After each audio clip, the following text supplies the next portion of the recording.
lo dijo en la primera hora.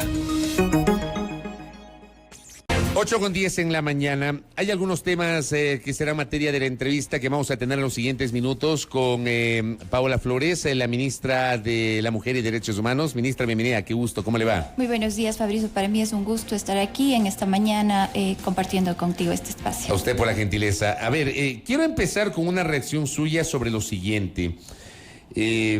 Ayer se conoció, y esto la abogada Karina Ponce tuvo la gentileza de compartírmelo, una medida cautelar otorgada por la jueza Gina Marisol Zambrano en Montecristi acaba de liberar al femicida de Cristina Palacio, quien tenía que cumplir una condena de 34 años, y a los 5 años deciden liberarlo, regalándole 29 años de impunidad. Ese fue el precio de esta escandalosa y seguramente corrupta medida, decía Karina Ponce. Sofía Salamea, su madre, ha venido advirtiendo durante años los beneficios penitenciarios que tenía este señor desde la cárcel de Azogues, cuando le correspondía estar en la cárcel de Turi, en la ciudad de Cuenca, su ciudad, y de esta posible liberación que se concretó el día de ayer. Ayer también la jurista Soledad Montero me compartió este dato, pero ese es el uno, porque también se conoció de otro dato de la liberación de un sentenciado igualmente por femicidio a través de un recurso que incluso fue rechazado por el presidente Guillermo Lasso. Una jueza de Montecristi, decía el presidente ayer en su cuenta Twitter, ha dejado en libertad a 2 femicidas. He dispuesto una acción para denunciarla y pedir la revocatoria de sus medidas. El gobierno está listo para responder con acciones que garanticen una verdadera justicia y regresen a la cárcel a los culpables. El otro caso tenía que ver justamente, por aquí tengo, es otro caso, y entiendo que también es en Azogues. ¿Cuál es la reacción del gobierno frente a esto, tras evidentemente lo que ha dicho el presidente de la República, y qué acciones se están desplegando, ministra? Bueno, sin duda creo que nuestra posición es el rechazo absoluto a las medidas que han tomado o adoptado esta jueza de Montecristi. Definitivamente hay que entender que este mal accionar ha perjudicado la vida y la integridad de estas 2 madres que vienen exigiendo por años justicia, que definitivamente nos ha conmocionado. El día de ayer yo estuve personalmente con la madre, con Sonia Salamea de Cristina Palacios, conversando lo sucedido. Lamentablemente la boleta de excarcelación llega a las 7 de la mañana, figúrese usted. Y de ayer. Del día de ayer. Nosotros nos enteramos todos de estos hechos a las 4 de la tarde.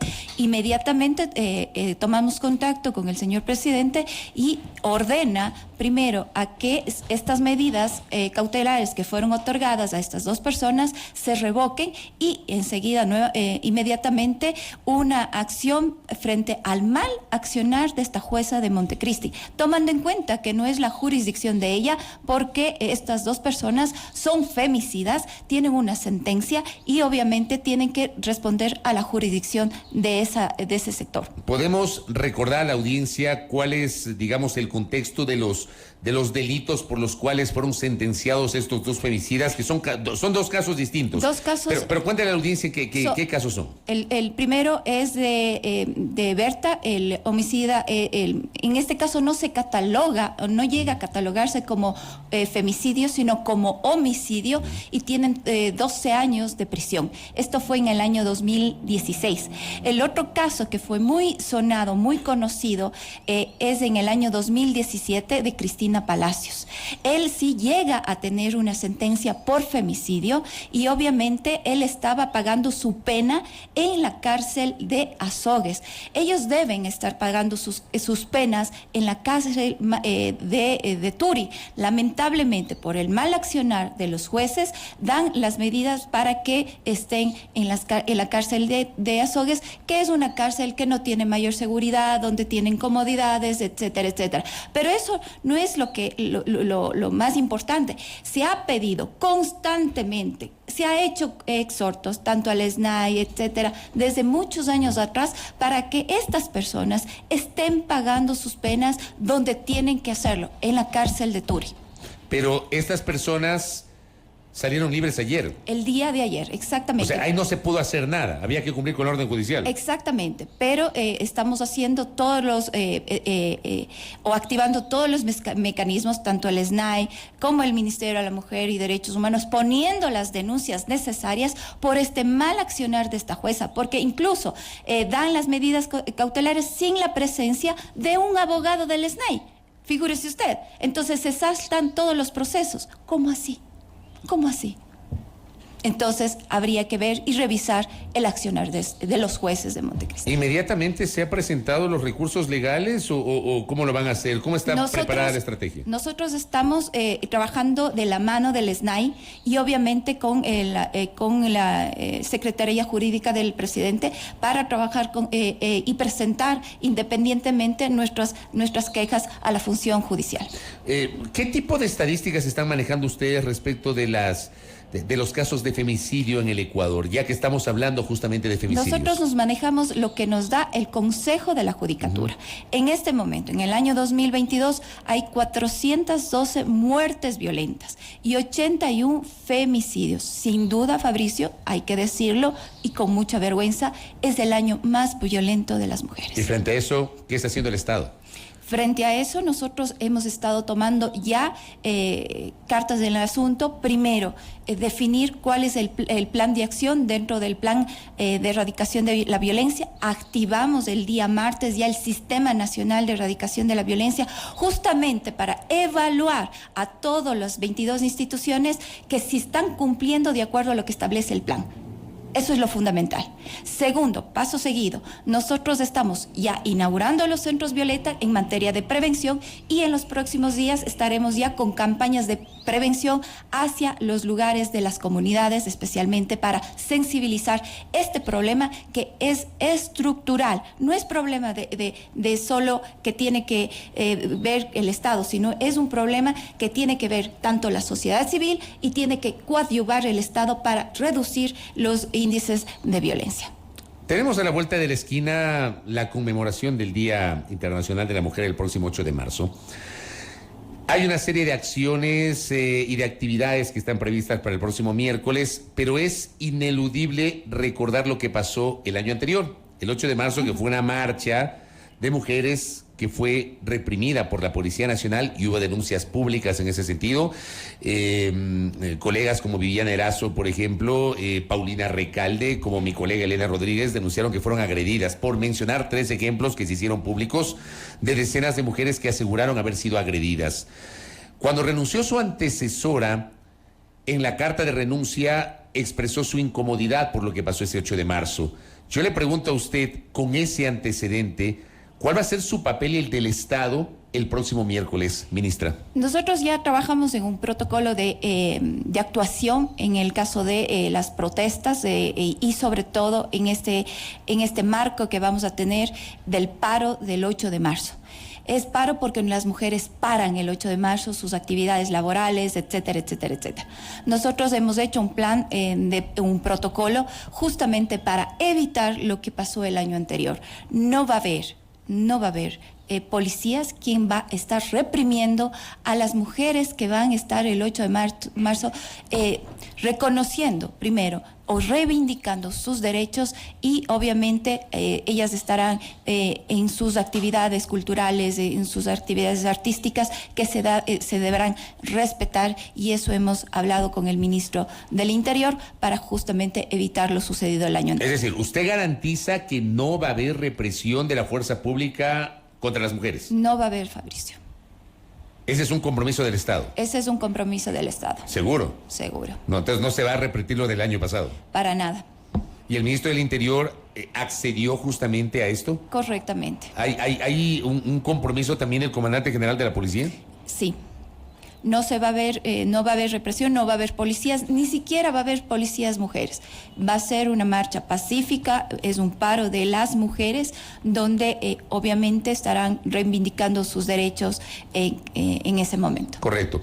Ministra, esta semana, hace 2 días, la Comisión de Fiscalización decidió calificar y dar paso al inicio del enjuiciamiento político contra el secretario de Seguridad Diego Ordóñez, el exministro del Interior Patricio Carrillo y contra usted, por incumplimiento de funciones, por su supuesta corresponsabilidad en los hechos posteriores al femicidio de María Belén Bernal Otavalo ocurrido en septiembre del año pasado.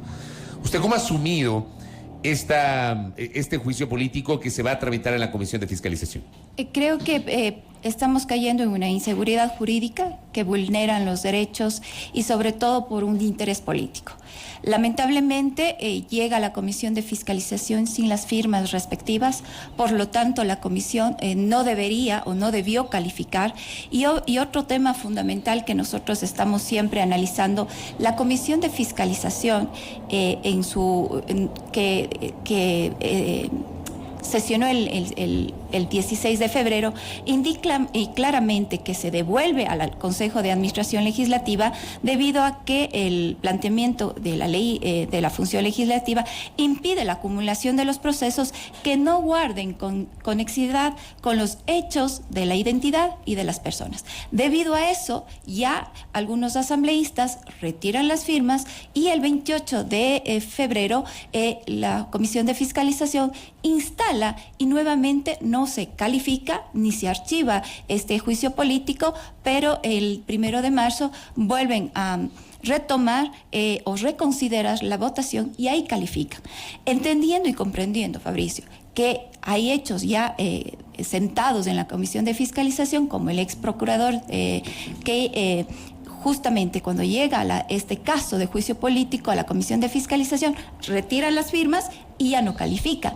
Entonces, para unos sí hay cómo y para otros no hay cómo.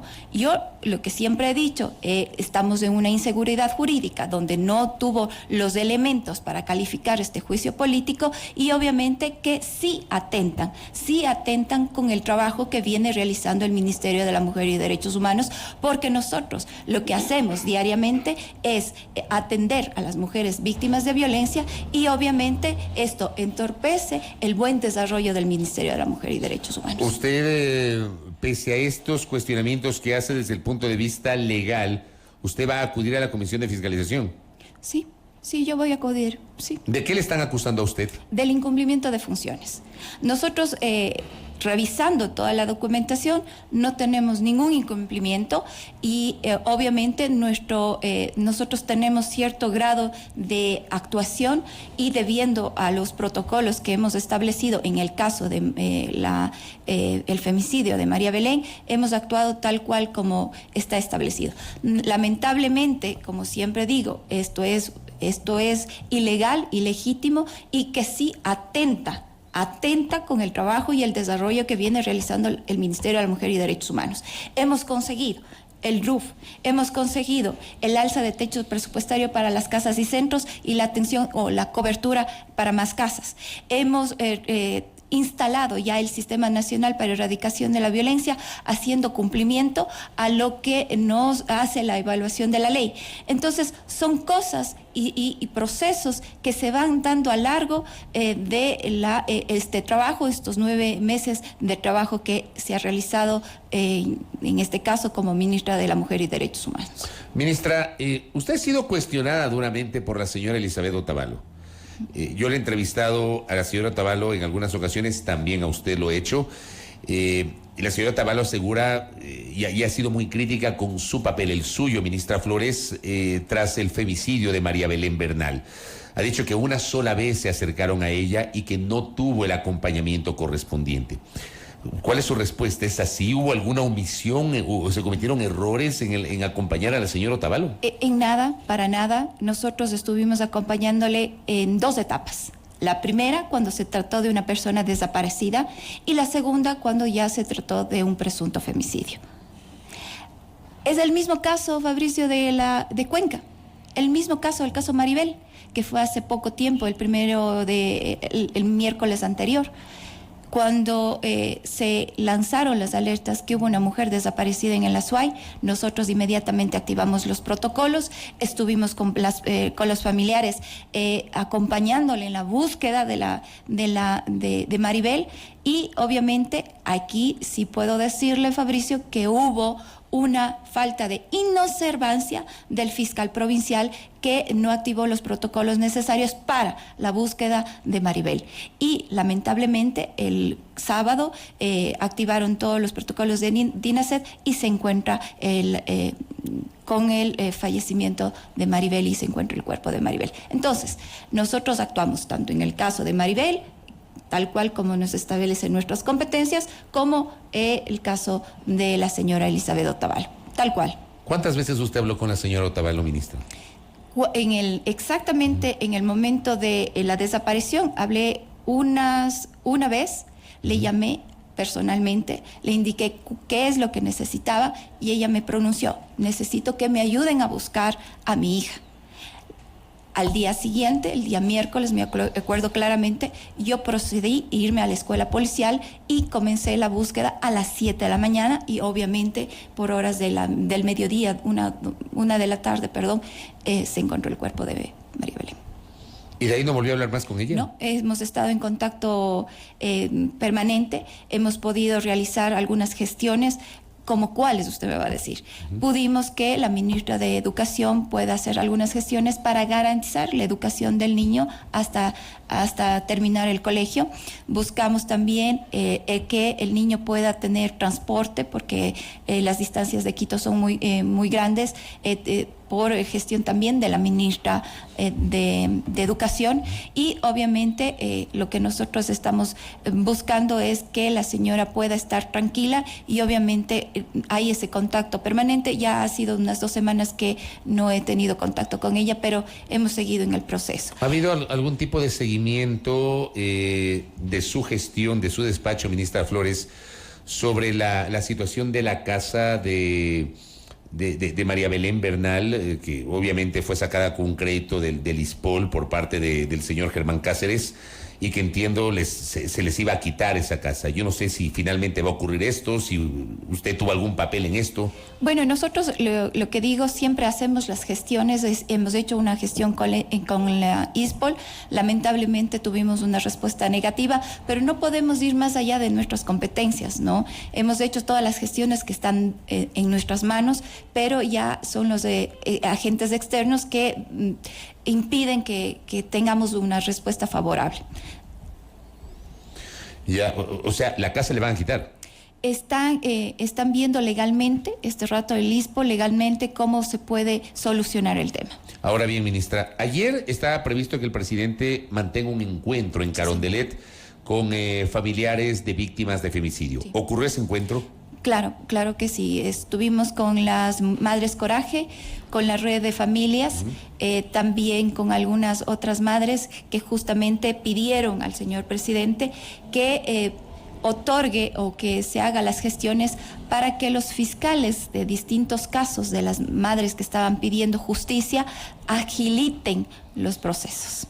Figúrese usted, no está en manos del presidente, pero obviamente necesitan que el presidente dé ese apoyo para que la fiscalía haga su rol. Lamentablemente, los trámites o los procesos están dormidos, y obviamente aquí también hay un papel importante que la DINASED no está cumpliendo su trabajo. Eso es lo que nos supieron indicar las familias, las madres, las abuelas, las tías que estuvieron ahí presentes.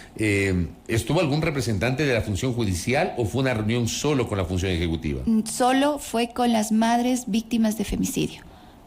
Y ahora, frente a estos pedidos, hay un papel de la función judicial. ¿Qué puede hacer el gobierno central frente a estos pedidos con cuestiones que le competen a la función judicial? Nosotros, a través del Ministerio de la Mujer y Derechos Humanos, vamos a coger los casos y justamente vamos a presionar a la función judicial a que se aceleren los procesos, a que no queden en la impunidad estos hechos y estos casos, como estamos viendo la salida de estos 2 femicidas, ¿no?